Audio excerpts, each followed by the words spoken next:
Sunday, NFL action. We've got the undefeated Philadelphia Eagles heading to San Francisco. Who would have thought at this point of the season it would be San Francisco at 1-2, Brian?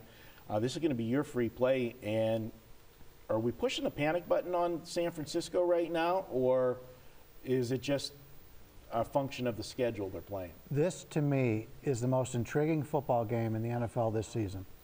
You've got a Philadelphia team who's 3-0.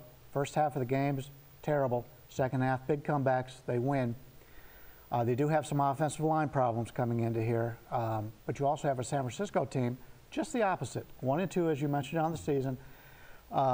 They come into this game. They've been very good in the first half, terrible in the second half. My first question to you is, what are the lines? Normally they have a chart for first half, second half. Mm-hmm. What do you think they're going to do based on the way these two teams have played so far? Well, you know, that's the thing. Whenever they're setting these halftime lines, isn't a lot of it just straight algorithms that are based on what the score is, what the line was, and where we're at in the game? And, you know, that's why so many people do love betting halftime lines, because, you know, you can see things with your eyes that the algorithms are just doing raw numbers. And that's something I always, you know, talk about. The statistics are great, but statistics don't live and breathe. And yesterday, I did the Las Vegas Sports Line show. I filled in for Matt Yeomans yesterday, and if Matt's watching, thanks for that. And we talked to Jeff Sherman from the LVH, now Westgate, and they talked about the Monday Night Football game and where the action was at. And their exposure was Chicago for the game, but they said they got a lot of Jet money at halftime. Because if you watch the football game with your eyes, the Jets were the better football team for most of that game, but the two early mistakes put them behind. So that's why, you know, betting halftime games and that in doing this, you got to be watching these games and see the ebb and flow of the game and not necessarily what the score is. Yeah, I agree. And from the San Francisco standpoint, they're 1-2 on the season. They are in the division with the Super Bowl champions, and Arizona's 3-0 and have already beaten San Francisco. Now, the line on this game, I don't know about you, but I thought it was going to be in the 3.5 range. Because I take a look at these two teams, and I'm not a San Francisco buyer this year. One suspended player, one injured player on the defense is out. The offense has not looked good, even going back to the preseason. They don't let Kaepernick run during the regular season, and that's his game. They're afraid he's going to get hurt again. And I see the same thing out of the Packers. I mean, they're not letting the quarterback run, and that really hurts them. So I happen to think Philadelphia is a little better team here. I thought the line was going to be 3.5. It actually touched at 6 yesterday.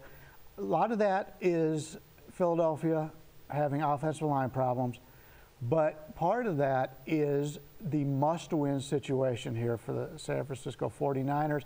Unfortunately, you know, everybody's going to look at how well the coaching staff has done after a loss. Now, he's lost 2 in a row. Yeah. I think they've only lost 2 in a row twice. They covered both times, small sample size. But I think San Francisco has some major problems in that team. Well, obviously, they're having the offensive inefficiencies that we've seen that you mentioned with Kaepernick. No question that's a problem. But in years past, what has covered that up has been an absolute stellar defense. This defense it's depleted, let's be honest. There's injuries and there's suspensions, you know, to people that have hurt the defense, and they don't have that lockdown, so they're not winning the battle of field position. Their offense is not staying on the field long enough to flip the field when you're not getting good field position. They have a great punter, but you know, you can't keep giving up the points that they're giving up. And we got to at some point address that. And this is not a team you want to be going in when you've got defensive problems, because the Eagles can score. Their schemes, they've got so much of things they can do. Now, the one advantage that I will give San Francisco, if there is a coach that understands what Chip Kelly's doing, it's going to be Harbaugh from his days at Stanford. They always did give Oregon problems, so he knows how to try to slow this offense down a little bit. Do you factor that in at all? Yeah, I think that has some effect. If you follow the NFL, there's always some of these games that you just have, for example, Baltimore against Pittsburgh the other day. They had already lost to Cincinnati in the division, could not afford another loss. They had the short week. I was big on Baltimore. Just one of those things that worked out well. Some people could say that this is one of those situations for San Francisco. Like I said, it's a must-win game. They can't afford another one. But I look at these teams, and I'm not so sure that Philadelphia's not the better team here. And, you know, right now at 5.5, it's a dead number. If this thing gets back to 6 again, I'm going to be on Philadelphia. I just think there's too much value there. If it doesn't get to 6, you're still going to put you. I'm leaning Philadelphia here, only because I think San Francisco's an overvalued team. It's either Philadelphia or nothing for me. 6, definite, but it's a high lean with 5.5. All right, there you have it. Brian says to go ahead, take the Philadelphia Eagles. We're taping on Wednesday morning, so we're looking at a 5.5 right now. He expects it maybe to tip to 6, but he still likes the Eagles at 5.5, likes them much better at 6. We're going to be back. I'm going to do an NFL game. I'm going to go to my hometown Pittsburgh Steelers. We'll find out if I'm going with them or against them. That's next. WagerTalk.com.